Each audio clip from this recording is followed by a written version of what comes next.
Kesinlikle bu şeye karşıyız. Kesinlikle burada Güneydoğu'da kesinlikle olmaz bunu. Burası yani başka memleket böyle yabancı memleket değildir. Burası Müslüman bir devlettir. Olmaz ki. Rica ediyoruz. O hayatta bu Müslüman var ya, bu yani Allah korusun dün zelzele. Bu zelzele kendiliğinden gelmiyor. Allah gönderiyor, Allah. Böyle şey olduğumuz zaman Allah bu zelzeleyi gönderir, bizi yok eder. Yani bunu niye inanmıyoruz ya? Gayri inanmaz. Ama biz Müslümanız, anlıyoruz. Emekli öğretmenim. Bizim memleketimizde bu eşcinsellik yok. Onlar neye gelip yapacaklar? Biz istemiyoruz, gerçekten istemiyoruz. Yani bu halk bu kötü bir intiba bırakır burada. Eşcinsellerin buraya böyle bu gibi yani seminer vermeleri doğru değil. Değil mi? Çok insanları etkiler. Gençlerimizi etkiler. Acaba nedir, neyin nesidir, nasıldır? Gerçekten gereksiz bir şey. Biz halk olarak bunu kabul etmeyiz. Gerekirse meydanlara ineriz. Yani bu uygun bir şey değildir yani. Yani Mardinimiz için hiç iyi değildir. Bunu kabul etmiyoruz, tasvip de etmiyoruz. Allah razı olsun. Yok, kesinlikle hiçbirimiz kabul etmez Mardinli olarak. Bilmiyorum artık düşünceler, o da herkese, hiçbir kimse kabul etmez bunu.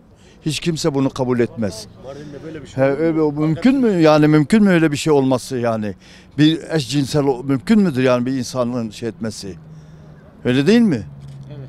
Ya yazık değil mi bu memleketimize böyle bir şeyler de yapılması? Bu Mardin tarihi bak, ben 65 yaşındayım. Şu ana kadar öyle bir olayla hiç karşılaşmadık ve bir daha da öyle bir şey de düşünmüyoruz hiçbir zaman. Biz Mardin'de bu eşcinseller programının yapılmasını istemiyoruz. Mardin dillerin ve dinlerin diyarı olan bir şehirdir ve herkes tarafından böyle biliniyor. Tabii ki bu tür programların Mardin'de yapılmasını gerçekten kınıyoruz. Olmamasını istiyoruz ve bu program içinde tüm yetkilileri davet ediyoruz. Bu programı bir an önce iptal etsinler. Çünkü gerçekten Mardin halkı böyle bir alçaklığa, böyle bir rezilliğe asla ve asla tahammül edemez. Şimdi bu tür programlar öncelikle tabii bizim toplumun örf, adet, manevi değerlerine çok aykırı olan programlardır.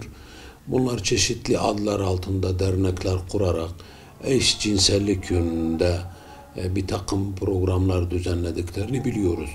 Asla biz bunları tasvip etmiyoruz. Bunları şiddetle reddediyoruz. Ama maalesef yasa boşluğundan da zaman zaman istifade ederek bu tür programların yapılmak istendiğini gayet iyi biliyoruz. Geçmiş yıllarda da duyduk, gördük. Yani bazen bazı sağduyu sahibi, inançlı olan kesimin göstermiş oldukları tepkiler sonucunda iptal etmek zorunda kaldıklarını da biliyorduk. Ama yine de fırsat buldukça bu tür eşcinsellik programları yapılmak istendiğini maalesef üzülerek öğrenmiş bulunmaktayız. Bunların Mardin'de yapılmasını, daha doğrusu hiçbir yerde yapılmasını arzu etmiyoruz. Ben bir Mardinli bir vatandaş olarak tepkimi ortaya koymak istiyorum. Şiddetle bu işin karşısındayız.